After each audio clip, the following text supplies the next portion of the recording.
দেখো এবার আরেকটা মজার এন্ট্রি আমরা শিখে নিব।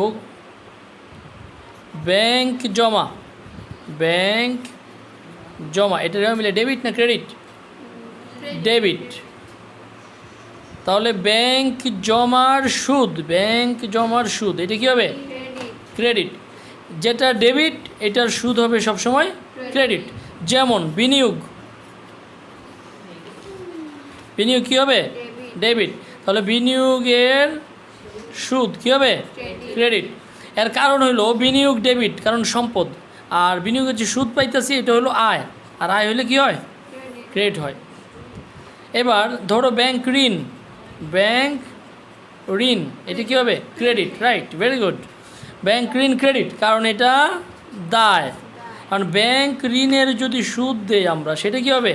ডেবিট, কারণ এটা খরচ।